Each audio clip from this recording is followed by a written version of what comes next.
En 2 horas tengo que explicar 8 autores. Creo que tengo posibilidad. No, mentira. No, ¿qué es? Tranquilate que no panda el cúnico, está todo listo. Eso es Gabriel que no sabe hablar. No solamente no sé hablar, sino que me olvidé los marcadores, tengo uno solo. Así que hoy voy a escribir rojo pasión. No, con el rojo pasión va como piña. Hoy vamos a hablar del viejo y querido amigo Sócrates. Sócrates de Atenas. Se llama Sócrates de Atenas porque nació en ¿dónde? Muy bien, ya está, ya son historiadores, se acabó. Sí. No sé si era jugador de fútbol, pero por la historia dice que era una persona muy valiente. Y cuando te digo muy valiente, era una persona que con una lanza fue a atacar a un pelotón y salió vivo. Así que es un tipo que por lo menos hay que respetarlo, ¿viste? ¿Valiente sobre todo? No, valiente, porque él sabía con la que se estaba huyendo sus tropas y él dijo, no, o muero por Atenas o gano por Atenas, no conseguí. Él entendía lo que estaba haciendo.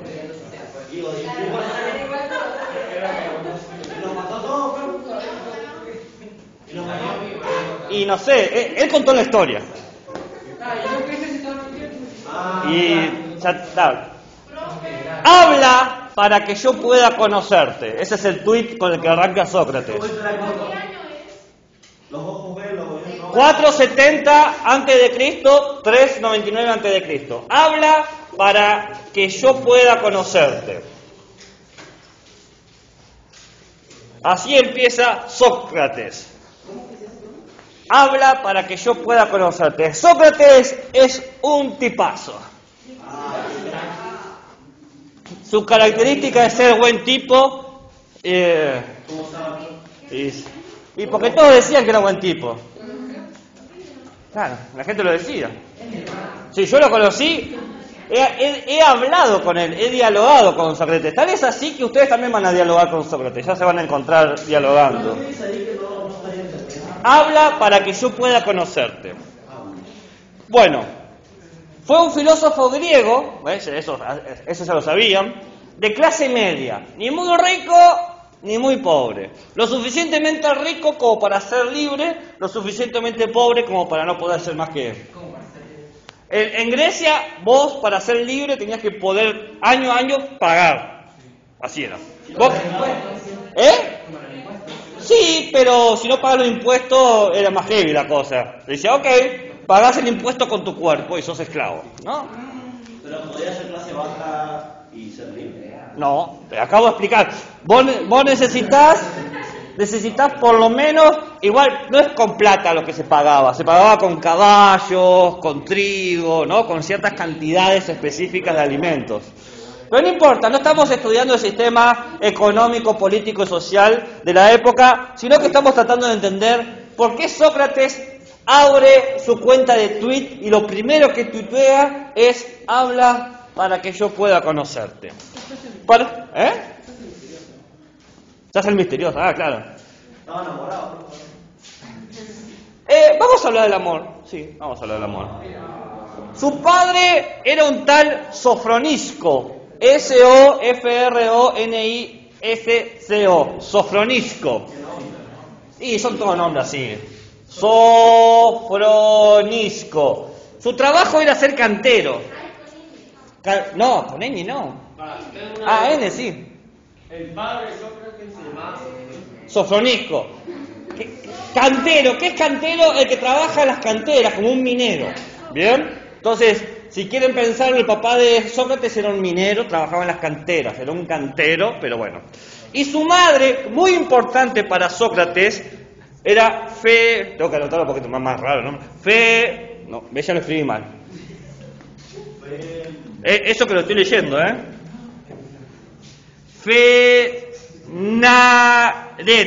Fenareta. Oh, qué difícil.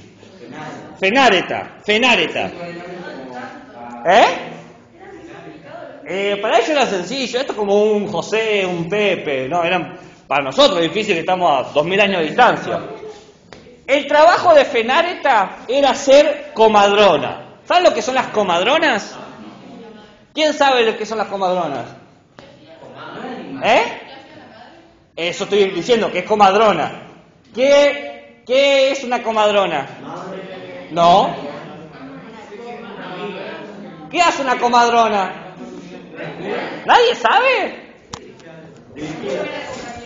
No, las comadronas son lo que hoy diría llamaríamos parturientas. Eran mujeres especialistas en el parto. ¿Bien? Parto, de parir, de que nazca un ser a veces humano. Yo no hago más juicio de nada. Si te sale un reptil, pues bienvenido sea Reptil González de la Bombonera. Yo no voy a hacer juicio ya de la interespecie y nada por el estilo. Ya está. Bienvenido al siglo XXI. Era comadrona. En ese momento era un arte estrictamente de mujeres, ¿bien? Porque se consideraba que solamente las personas que sabían parir podían tener opiniones sobre la gestación. Hoy en día eso como que se ha cambiado un poquito, pero bueno, qué sé yo, no sé qué decirte al respecto. La cosa era que era un oficio bastante elevado, no te daba plata sin respeto, ¿no? Porque si alguien tenía que tener un hijo, ¿a quién iban a ir? A la FNT, ¿no? Y bueno, la sociedad se caracteriza por multiplicarse, rara vez se dedica a disminuir, ¿no? Entonces, la madre de Sócrates, sí, obvio que sí, influyó mucho en el pensamiento de Sócrates.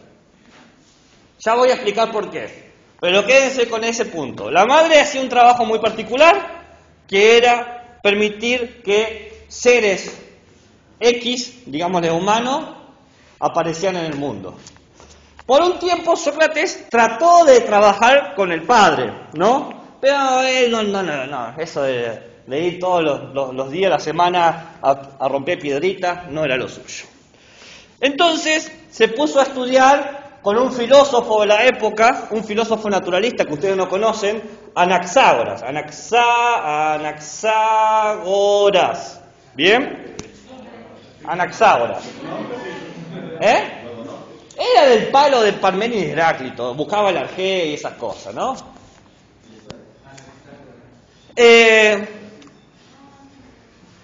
Y luego se casa con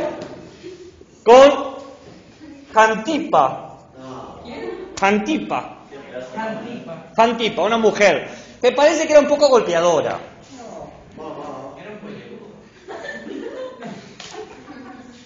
No voy a glorificar ese comentario con una respuesta. Jantipa, que parece que era una mujer golpeadora, pero en honor de la verdad, Sócrates salía de parranda y volvía muy tarde. Entonces era como una caricatura, ¿no? El tipo se iba y volvía a las 48 horas y ella le daba un mazazo en la cabeza y se reiniciaba la relación. Sócrates trabajó una vez en su vida como militar y no trabajó nunca más. Para estudiar para el dictador. No, nada que ver. No. Estoy hablando del 400 a.C., no existía la fotografía. No. Jantipa era una mujer aristócrata, venía de una familia muy pudiente, con mucha plata, y eso le permitía a Sócrates rascarse el higo, ¿no? No, pero parece que se amaban, fuera de ese amor tóxico, vicioso que podemos caracterizar hoy en el siglo XXI, diciendo que como Sócrates se iba y no avisaba, o cada vez que volvía a ella le pegaba posta, no estoy diciendo eufórico, como diciendo tontito, no, lo cagaba a trompada, ¿no? Es posta, no es que estoy... vos leés los diálogos, los textos donde aparece Sócrates y siempre le pregunta por los moretones que tiene y cosas así, ¿no? No, posta. Pero fuera de eso parece que había una moral. No podemos saber más de lo que les estoy diciendo. No sé qué juicios morales ustedes quieren hacer, pero yo no puedo hacer ningún juicio porque son esos datos inconexos que tenemos. ¿Bien? Dicho eso, durante la guerra del Peloponeso, que no es la guerra por el pelo, ¿me explico? Peloponeso. La guerra del Peloponeso, en el 432 a.C., aproximadamente, es una guerra entre dos ciudades-estado, Grecia y Esparta. ¿Vieron 300? Bueno, una onda así. Y Esparta, dos ciudades. Esparta y Atenas son dos ciudades griegas.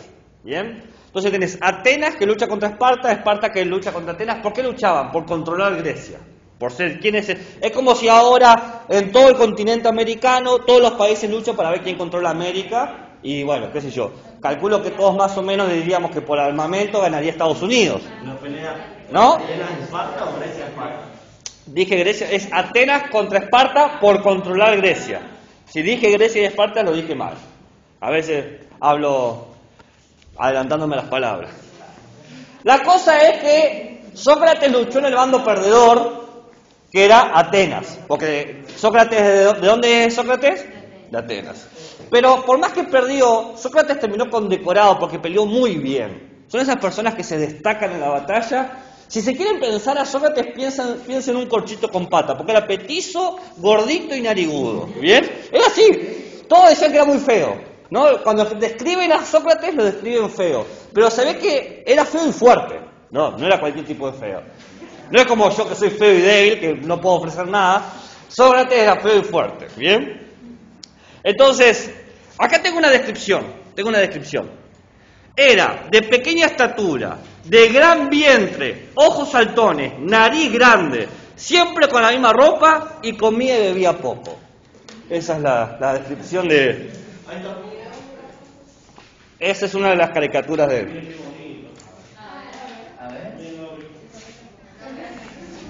Entonces, ¿qué hacía todos los días Sócrates? ¿No? ¿Por qué estamos hablando de Sócrates? Bueno, Sócrates todos los días iba al mercado, ¿no? Como quien dice, ¿vieron que acá en San Juan tenemos el mercado de verduras, la feria, gracias? Y bueno, él iba como a esas ferias y se ponía a hablar con la gente. Paraba a cualquiera y le hacía preguntas y trataba de debatir con él. ¿Bien? ¿Sobre qué estaba? Y si no trabajaba, si es lo que dije al principio, él no trabajaba. Vivía de la plata de Jantipa. No sé si un cómodo. Vamos a ver, porque el desprecio a los bienes materiales era parte de su filosofía. ¿Bien? Porque lo que veía Sócrates es que muchos de sus conciudadanos creían que lo importante era tener cosas. Y se mataban trabajando para tener cosas. Como diríamos, trabajar para tener PlayStation 5, una moto, lo que sea. Y él consideraba que eso estaba bien, pero no era suficiente. Entonces, él quería hablar con esa gente que se decía feliz y quería saber por qué eran felices.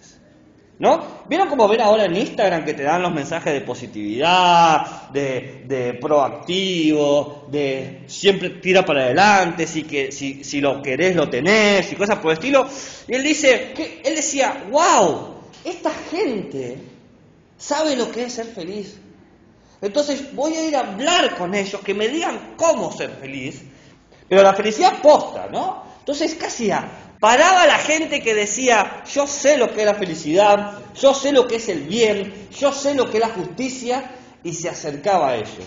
Usted que dice que sabe lo que hay que hacer, bueno, ¿qué es el deber? Porque saber lo que hay que hacer es saber lo que se debe hacer. Si vos podés saber lo que se debe hacer, tenés que tener bien en claro, porque si no, no lo podés decir tan libremente, ¿qué es el deber? Por favor, explícame. ¿Qué es el deber? ¿No? Hacía eso. Y se imaginan, la gente se metió en un embrollo. Porque a todos nos gusta de la boca para afuera decir, no, lo que tenés que hacer es esto. Pero cuando te empiezan a preguntar directamente, bueno, pero ¿qué es el deber? ¿Qué es la felicidad? ¿Qué es el bien? ¿Qué es la justicia? ¿Qué es la amistad? ¿Qué es el amor? ¿Qué es la belleza? Y se pone peludo, porque yo le pregunto a ustedes y me pueden primero hacer una respuesta graciosa o ingeniosa, después una respuesta que más o menos sacan de cualquier diccionario, y yo les sigo preguntando y van a ver un punto donde se van a sentir que quizás no saben, ¿no? Entonces, lo que hacía Sócrates era turbar la confianza de la gente. La confianza, pero no era para que vos seas un desconfiado, sino para demostrar que esa confianza que vos tenías sobre tu moral, sobre tu ética, sobre tus valores, era una ilusión.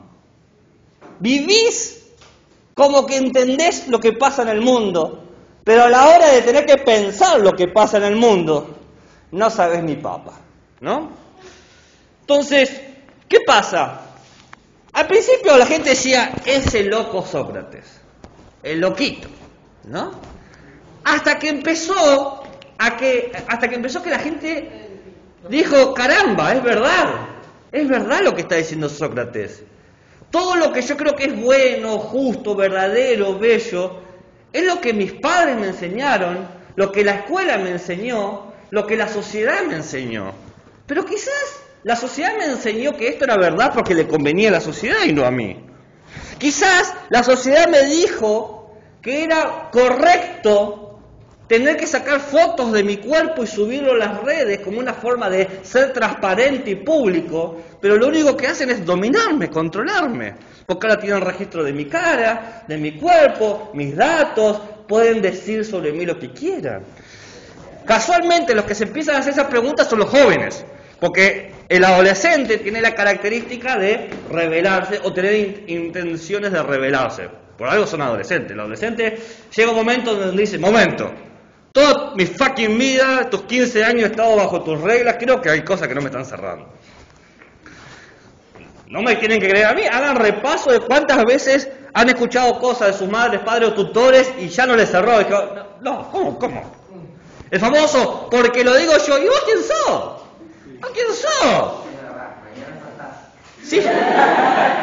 Si yo te he visto decir cosas tan imbéciles como que los terraplanistas quizás tienen algo de razón. Ya me está costando creerte, mamá. O sea, bajamos. Mamá, siempre me decís que hay que cuidarse, comer sano, pero te fumás 2 atados de pucho por día. ¿Qué está pasando? Bueno, el adolescente es el que se pone a hacer ese tipo de preguntas. Entonces, los adolescentes fueron los que primero prestaron atención a Sócrates. Y la sociedad podía tener 2 caminos. Ponerse contenta de que estaba creando adolescentes críticos que pensaban por sí mismos y ya no seguían a la masa. O acusar a Sócrates de corromper a la juventud. ¿Cuál creen ustedes que fue el camino que tomó? Y la segunda le dijo, Sócrates, deja de envenenar la mente de nuestros niños. Vos te reís, pero lo mataron por eso, así que... Vos te reís, ¿cómo vas a salir de esta, Sócrates? No salió. No salió.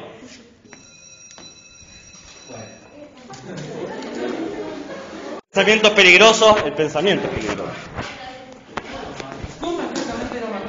Ay, pero estoy contando, Che, y ya entregaron el anillo a Mordor, quiero saber. No, tenés que ver las 3 películas, vamos, Che, ¿y cuándo se muere Voldemort? Que se muera Voldemort. No, faltan 7 películas todavía, no, ¿Vos no disfrutás del cine? ¿Dónde se mata Thanos? Si en Iron Man 1 querés que se muera Thanos, te falta como 10 películas más, así que... Bueno. Entonces, en un solo día, en un juicio de 24 horas, a Sócrates se lo encerró, se le hizo el juicio y se lo condenó. O sea, fue un juicio express, una locura. Una locura porque ya existía la idea de juicio. En el sentido de que presentamos pruebas, testigos, y eso puede durar muchas semanas, hasta meses. En 24 horas lo finiquitaron, listo, ya está, marche preso. No, marche preso no, marche muerto. ¿Bien? ¿Calabaza a dónde? ¿A su casa? No, él no fue a su casa, él se murió. ¿Qué dijo la ¿Qué dijo la esposa? Y no pudo decir nada. Pero no había sido manso guerrero y toda la cuestión. Bueno, si me deja... En los primeros 10 minutos de la película te mataron el héroe. Ahora en los próximos 120 minutos vuelve todo para atrás y veo como la película empieza que el tipo cae en el aire y dice, te preguntarás cómo he llegado a esta situación. Para eso tenemos que volver para atrás. Y bueno. Deadpool no empieza así, que cae así. Bueno, si bien a Sócrates lo llevaron a juicio por el hecho de corromper a los adolescentes, a la juventud, fue juzgado por dos cosas. ¿No? El juicio fue por dos cosas. En primer lugar, por introducir lo que se llamaba nuevos dioses. Nuevos dioses. Decía, le acusaron de negar a Zeus, a Poseidón, ¿no? Y que él adoraba a otro dios. Lo que pasa es que Sócrates decía que no se puede explicar todo con Dios. Que está todo bien con los dioses, pero tenemos que pensar con la razón. ¿Bien? Él quería encontrar una base racional para las cosas. ¿Por qué hacemos esto? ¿No? ¿Por qué X? ¿Por qué tenemos que adorar a Zeus, por ejemplo? ¿Por qué tenemos que trabajar así? ¿Por qué soy de clase media? ¿Por qué esto es lo justo? Entonces la gente decía, bueno, porque los dioses así lo quisieron. Bueno, pero ¿por qué los dioses así lo quieren? ¿Por qué no pueden querer otra cosa? Y a eso como que no le gustaba a la gente. Meterse con el negocio de la religiosidad para los que viven de eso siempre es un problema. Y el segundo cuestión era corromper la juventud. ¿Bien?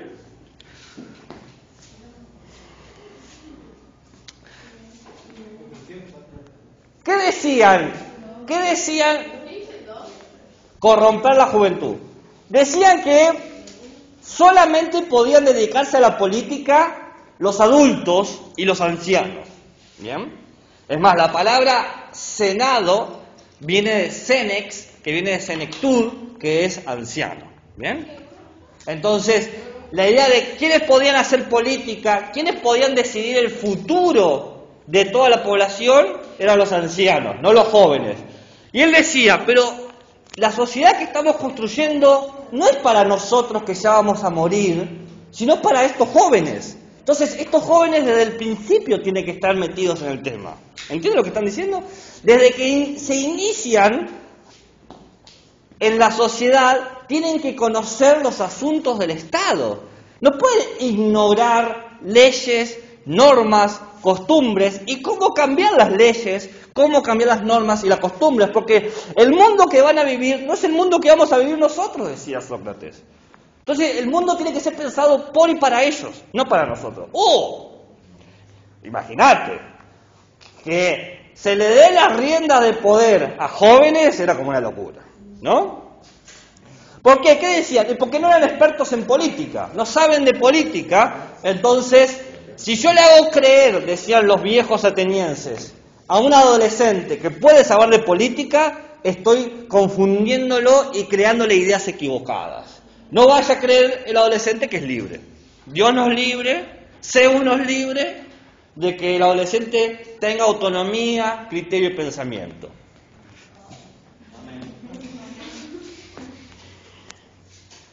Entonces, votan porque muera Sócrates, ¿no? En realidad, esta es la parte... Yo si pudiera trabajar un libro por 3 meses, haría que dejáramos, que todos pudiéramos leer ¿cómo se llama este libro? La Apología de Sócrates. Es un libro de Jenofontes donde cuenta todo el juicio, bien, porque estuvo presente, y cuenta el final del juicio. El final del juicio es muy poético, porque como los juicios de ahora, al último, antes de dar la sentencia, le permiten al acusado decir unas palabras. Y Sócrates tenía la lengua áspera, era bastante heavy para hablar, en el sentido de que sabía tocar todos los botones. Entonces dice Sócrates lo siguiente: yo sé por qué estoy acá. No estoy por poner nuevos dioses o corromper la juventud. Lo que pasa es que para ustedes yo soy un problema. Es más, a Sócrates en ese momento le decían el moscardón, porque te molestaba, ¿no? o el abejorro. ¿Bien? Yo sé que soy un problema porque les hago preguntas que no puedan responder. Entonces, la solución que ustedes quieren dar es matar el problema, matarme a mí. La solución que yo les doy es que me paguen. Me paguen porque yo soy la persona que los está obligando a pensar. Deberían pagarme porque por primera vez en la democracia ateniense, porque recuerden que esto es una democracia, en la primera vez en la democracia ateniense ustedes están pensando sus compromisos políticos. Entonces, deberían honrarme, hacerme un festín. Obviamente, ¿cómo cree que lo tomaron los viejos? Yo también lo hubiese matado. ¿Quién me obligas a pagarte? ¿A pensar? ¿O preferís no pensar? No, pero tipo, páguenme. Ustedes me tienen que pagar porque No, yo vale. lo que está diciendo Sócrates no es simplemente páguenme. No, ya sé, pero... Les está diciendo, pero tu respuesta fue la respuesta de todos. Porque hasta ese momento había dudas. Pero cuando dijo eso, todos dijeron, hay que matarlo a este Gil. Tu respuesta fue la respuesta del Senado. Todos dijeron, Sos el malo de la historia. estás en el lado equivocado. Porque Sócrates no estaba diciendo, porque a Sócrates no le interesaba el plato, yo le dije que no trabajaba. Sócrates le estaba diciendo que, miren lo ridículo que son, que cuando alguien los obliga a pensar, lo primero que hacen es matarlo, antes de detenerse a pensar. Cuando tienen la oportunidad de revisar sus pensamientos, lo primero que hacen es aniquilarlo. ¿No piensan que quizás hay un error ahí? Entonces, Sócrates, al señalarles eso, se enfurecen. Creo que eran, no me acuerdo el número, me parece que eran 200 votos, 197 que muera. ¿No? Y bueno, ¿cómo es la muerte? ¿Cómo se elige la muerte? ¿Cómo es la pena de muerte? La pena de muerte en Grecia en ese momento era bebiendo la cicuta. La cicuta es un veneno, ¿bien? Es un veneno que vos tomás y en una hora te mata. Pero te mata, en teoría, no sé, sin dolor. Te va adormeciendo. Como la inyección letal. Hasta que te... Como la inyección letal. La inyección letal. Como... Está bien, no entendía la... Entonces, Sócrates muere. Antes de morir, tiene que pasar unas horas, ¿no? Un ayuno, ¿no? Todo un ritual. Para que no le caiga mal. No, es una cuestión ritual religiosa, no ritual de salud. Y empiezan a pasar cosas muy curiosas en el periodo. Por eso dije, la apología de Sócrates muestra hasta el final del juicio. Sócrates está en la cárcel, bueno, en el lugar, no había cárcel como tal, pero un lugar encerrado con un guardia, y viene un amigo de Sócrates. Sócrates tenía muchos amigos, entre ellos Platón, que ya lo vamos a estudiar a partir de la otra semana. Y le dice, ya está todo bien, ya le pagué al guardia, te escapás de... ¿Puede ser que haya sido él el que cuando lo intentan rescatar haya mencionado que la muerte no era lo peor que nos podía pasar? Porque no sabía que eso era lo peor que nos podía pasar. A ver, ¿cómo es eso? Claro, eso es como el título de la tesis. Porque no sé, yo como que ya había leído algo de que, pero no estoy segura si era justamente él. ¿Dónde y qué? Bueno, Wikipedia es una enciclopedia como cualquier otra más. Se habla de la muerte, no sé si con las palabras que vos dijiste exactamente, pero ahí déjame que termine la idea y quizás ahí coincidas que es lo que vos pensabas o no. Viene el amigo y le dice, escapá. Ya coimé al guardia, en griego suena mejor, ¿no? No lo había tomado. Estaba esperando que...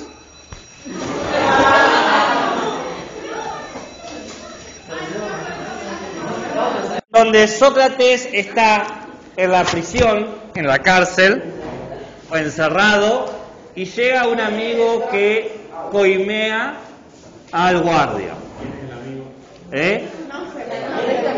Creo que era Genofonte. ¿Quién? Genofonte. G con J. Esos son amigos. Y le dice, bueno, vamos a la ciudad vecina, porque antes las ciudades operaban como Estado. Las leyes de una ciudad no aplicaban, claro, solamente en Grecia. No existía, el país era una ciudad en realidad, entonces... Claro, entonces, si se escapaba de ahí, podía ir. Y entonces Sócrates cuenta una idea muy interesante que habla también de cómo él se siente comprometido con el lugar. Porque estas cuestiones políticas, religiosas que él estaba preguntando todo el tiempo, tenían que ver con algo que yo les he dicho hace un rato, la necesidad de comprometerse con el futuro propio de la ciudad. ¿No? Que él decía, los jóvenes tienen que formarse porque la ciudad es para los jóvenes, no para nosotros. Entonces cuando viene el amigo, le dice, vámonos, le dice, imagínate qué me pasaría a mí si me voy. Si yo me voy, me destierro y llego a esta otra ciudad, la gente no me va a aceptar, porque saben que yo no cumplo las leyes, porque la ley de mi ciudad acató, por más que no me guste, que tenía que morir. Entonces llego ahí y la gente no va a confiar en mí, porque no sigo las leyes. A mí me tocó morir, pero quizás hubiese sido no tirar un papelito de basura. Todas las leyes tienen el mismo peso porque son todas leyes, no son leyes para obviar. Entonces, a cualquier ciudad que yo vaya, la sombra de que no cumplo las leyes me va a seguir. Y métele que no me siga, dice. Suponte que nadie sabe quién soy yo, ¿no? Me voy a morir, tarde o temprano voy a morir. Soy un hombre anciano, ¿no? Tenía 60 años, que para ese momento ya era importante la edad. Me voy a morir. Me imagino, dice Sócrates, en el Hades, que sería como el infierno, pero no un infierno de castigo, ¿no? Es donde van todas las almas, no importa sea buena o mala, para los griegos, y van al Hades, ¿bien? Entonces todo va al mismo lugar. Y en el Hades me encuentro a las leyes. Acá empieza Sócrates a contar lo que se conoce la prosopopeya de las leyes. Prosopopeya.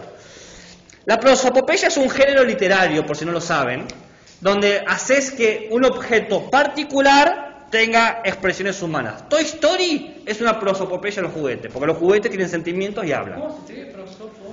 P-R-O-S-O-P-O-P-E-Y-A, prosopopeya. Toy Story es una prosopopeya. Si yo lo analizo en género literario, es eso. ¿Por qué? Porque agarramos un objeto cotidiano que de repente tiene personalidad humana. ¿Bien? Entonces, cuando Sócrates hace una prosopopeya en las leyes, se imagina que las leyes le están hablando a él. ¿Se entiende?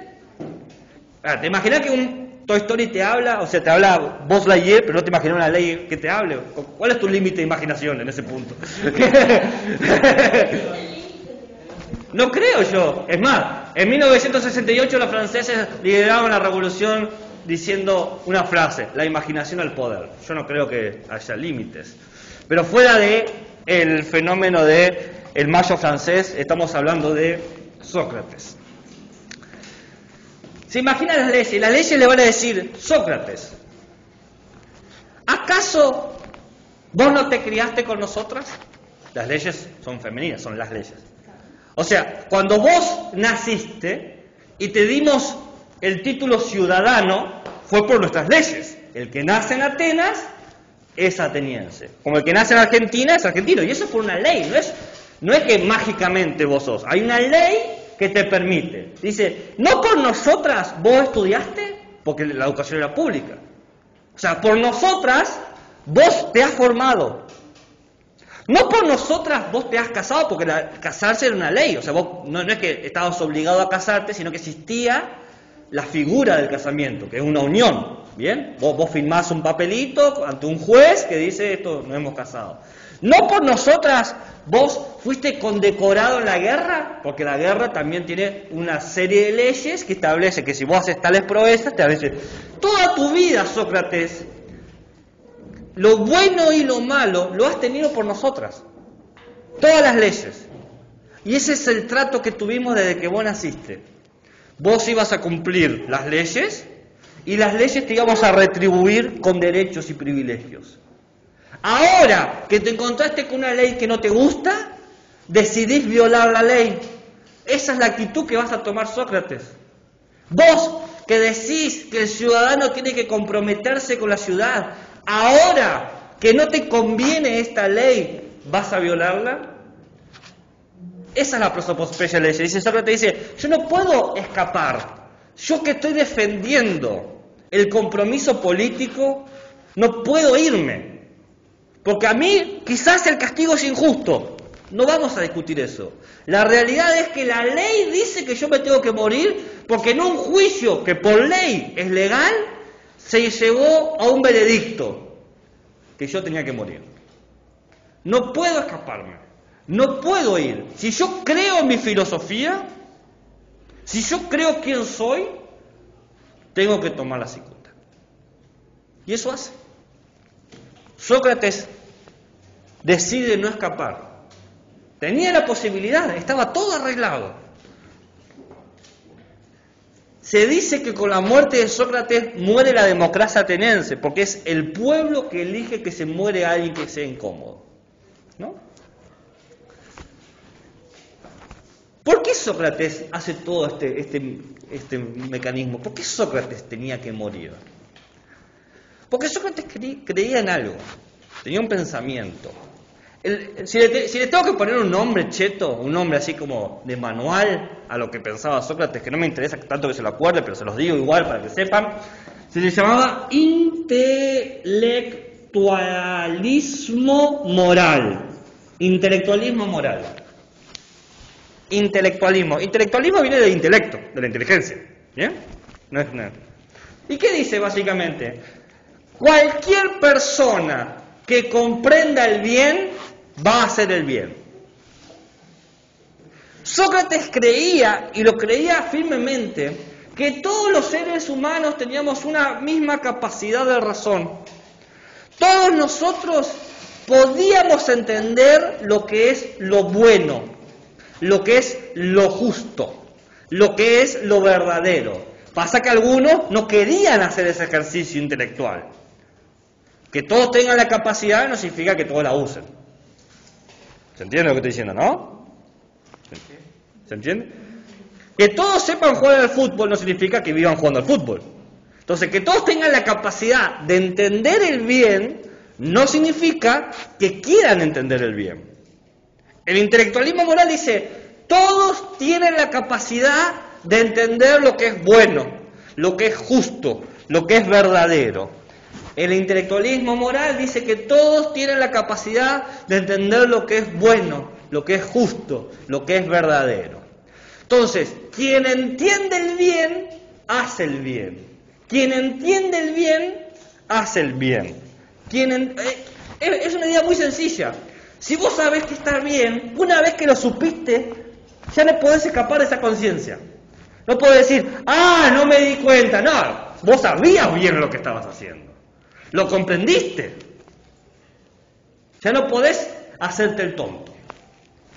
El intelectualismo moral de Sócrates declara que si vos entendés lo que es bueno, vas a tener una obligación moral de hacer el bien.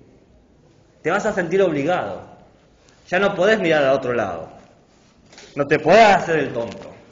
Entonces Sócrates dice, una vez que yo comprendí que mi libertad con la que yo he gozado, la libertad con la que yo he ido al mercado y discutir con la gente, esa libertad se me la dio por las leyes. Porque sin leyes no hay libertad. Hay libertinaje, hay abusos. Las leyes dicen, puedes actuar hasta no interfieras en el otro. ¿Bien? Y gracias a esa ley yo he gozado de esto.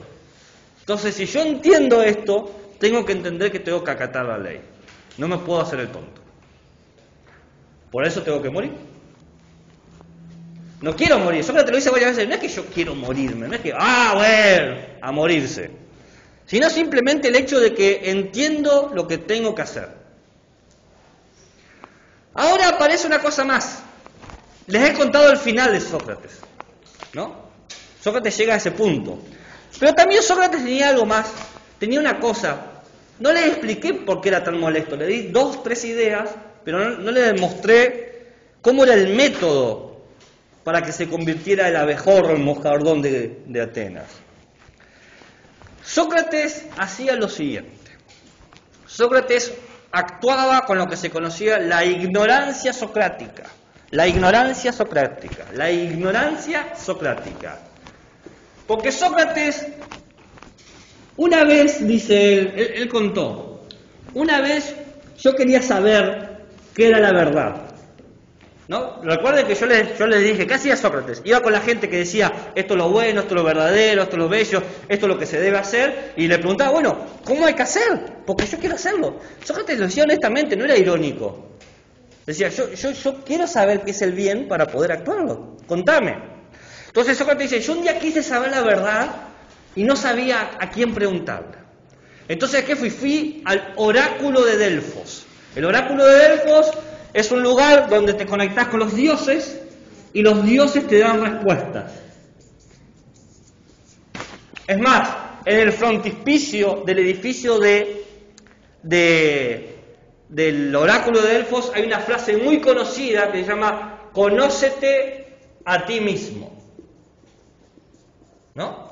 Conócete a ti mismo. Vos llegás al oráculo y dice que te conozcas. Porque si vos te conocés, sabés que necesitas, que dudás, que ignorás. Entonces Sócrates se conocía a sí mismo y sabía que no sabía que era la verdad. Sabía eso. Dice, yo no sé lo que es la verdad y quiero que alguien me lo diga. Entonces le voy a preguntar al oráculo. Oráculo, ¿quién es la persona más sabia de Atenas para poder ir preguntarle? ¿Y qué le responde el oráculo?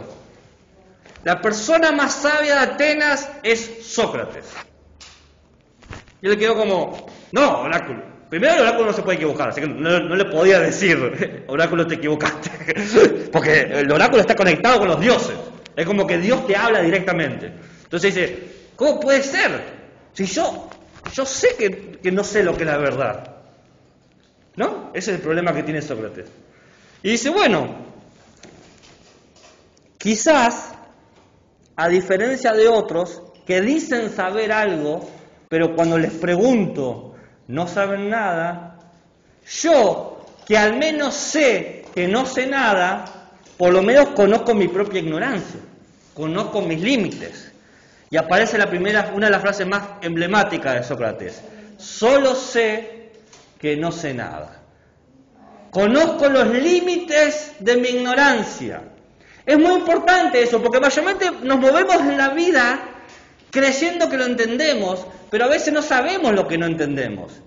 Es difícil ser consciente de tu propia ignorancia. Porque cuando no sos consciente de lo que ignorás, cometés pelotudeces. ¡Dejá que esto lo hago yo! ¿Te asustaste? Perdón. Me electrocuté, básicamente hice un pequeño gag de electrocución. ¿Ocupado? Ah. Hola. ¿Qué decís? Solo sé que no sé nada. Ah, ¿por qué? Se trata de donde quiera, como ahí.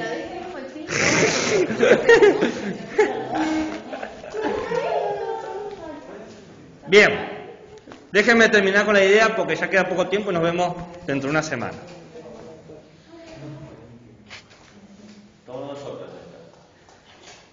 Solo sé que no sé nada muestra la ignorancia que muchas personas no tienen. ¿Nunca vieron a alguien que trata de explicarte algo que vos lo sabés bien y esa persona lo está diciendo mal y te está dando cuenta del papelón que está pasando? Pero encima ni siquiera le podés decir porque hasta se ponen quizás agresivos si le decís, che, me parece que te estás equivocando. No, ¿qué sabes vos que sos mujer? ¿Qué te pasa? ¿No? Hoy en día se ha creado un concepto que está muy bueno, que es mansplaining, que es cuando un hombre le explica a una mujer algo que ella sabe. ¿No? ¿Conocen ese concepto? Mansplaining, explicación machirula, ¿no? O machiexplicación, ¿no? Es como si yo me paro ahora y te digo, mira, la menstruación es esto. Yo te digo, quizás no lo sepas. Pero ¿y si no lo sabes? ¿Y si no lo sabes? A esta altura de la vida estoy seguro que sabes más que todos nosotros, así que guarda con lo que... ¿Hasta dónde querés llegar? ¿Hasta dónde querés llegar con esa apuesta? ¿Cómo hasta dónde querés llegar? Claro, ¿hasta dónde querés afirmar? Yo ya acabo de admitir mi ignorancia y di un paso al costado. Vos si querés decir que sabés más que cualquiera de tus compañeras sobre la menstruación, ah, bueno, listo, no seguís jugando, aceptar, solo sé que no sé nada. Dilo conmigo. Solo sé que no sé nada. Y quédate con eso. Quédate. Vive, acepta los límites de tu ignorancia. Y eso nos cuesta mucho. Aceptar los límites de tu ignorancia. Siempre queremos dar nuestra opinión. Y el problema, dice Sócrates, que tu opinión es eso, es tu opinión, no es una verdad. Porque cuando te pregunto sobre esa verdad, no podés responderme. Solo sé que no sé nada. Entonces Sócrates ahora tiene un arma más poderosa. Por eso se empezó a volver más molesto. Porque se encontró con un tipo que decía, la justicia es la justicia del más fuerte, ¿no? Apareció un tipo así diciendo, las leyes las escriben los más fuertes. El que te vence decide lo que es la ley. Entonces viene Sócrates y dice, wow, esta persona sabe lo que es la justicia. Porque lo está diciendo muy, ¡oh! ¿No? Entonces me acerco y le pregunto, che, Messi,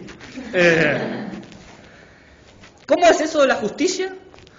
La justicia es la del más fuerte. Bueno, ¿me podrías dar ejemplos de la justicia es la del más fuerte? Bueno, la justicia más fuerte es que si yo te golpeo, te digo que ahora es justo que vos trabajes para mí. Digo, entonces la justicia es algo cambiante, me estás diciendo vos, ¿no? Dependiendo quién golpee más fuerte, va a ser el que va a definir la justicia. ¿Eso es lo que me estás diciendo? Y sí, pero si es así, lo que vos me decís, la justicia no es algo absoluto, es algo relativo, por supuesto. Pero si es algo relativo, ¿cómo puede ser que, por ejemplo, yo quizás no soy más fuerte, pero te puedo clavar un cuchillo? No soy más fuerte, pero te voy a vencer. ¿Sigue siendo justo? No, es el más fuerte, no, pero si te he vencido. Te acabo de vencer. No, pero la justicia no es del vencedor, es del más fuerte. Bueno, pero o la justicia es del más fuerte, ¿y qué pasa cuando te vence alguien más débil? Entonces no es justo. No, ¿cómo que no es justo? ¿No es justicia? ¿No va a ser justicia eso? ¿Estás seguro? ¿Se dan cuenta el error de la definición, la justicia es más fuerte? Que no se aplica a todos los casos de justicia, en estos términos.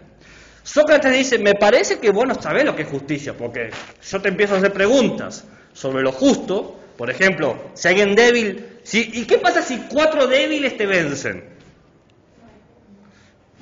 Pero te vencieron, y porque vos dijiste, justo es el que te vence y te dice qué tenés que hacer. Ahora 4 te dicen tenés que trabajar para ellos. No, entonces la justicia no es el más fuerte. ¿Y cómo es la justicia? Bueno, la justicia es del grupo más fuerte. Bueno, hemos cambiado la definición, pero quizás sea la justicia del grupo más fuerte. ¿El grupo más fuerte quién es? ¿Quiénes son? Y el pueblo. El pueblo es la mayoría de gente. ¿Pero la mayoría de gente define la justicia? Y no. Entonces la justicia no es del grupo más fuerte. ¿Cómo es la justicia? Por favor, dime, que estabas hace un rato parado ahí diciéndome lo que era la justicia. Quiero saber lo que es la justicia. Y la respuesta final, ¿cuál quieren que es? Un cachetazo. No. Que no sabe qué es la justicia. Claro, dice Sócrates, bueno, se ve que eres como yo, eres un ignorante. Pero quizás yo soy un poco más sabio que vos, porque yo ya sabía de entrada que no sabía nada. Y vos lo has descubierto más tarde. ¿Entienden? Aparece otro y dice, el amor es así, es así.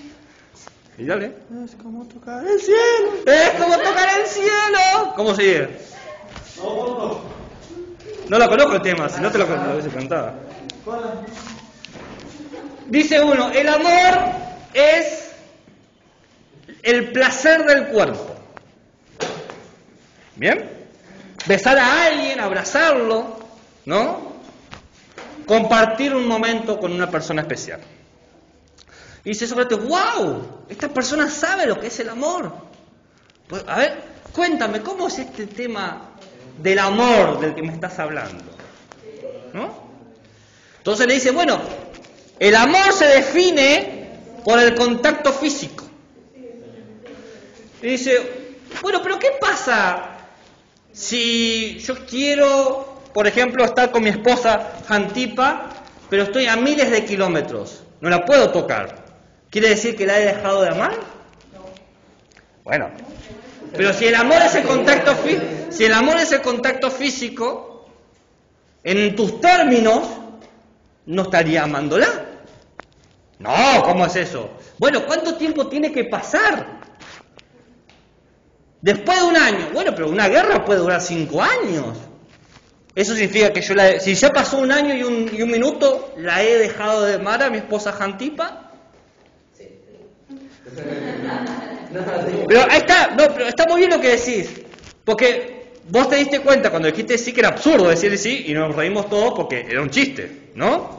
Pero el tema es, la gente sostiene cosas creyendo que son verdades y en realidad se convierten en cuestiones absurdas, en creencias inconexas. ¿Se entiende?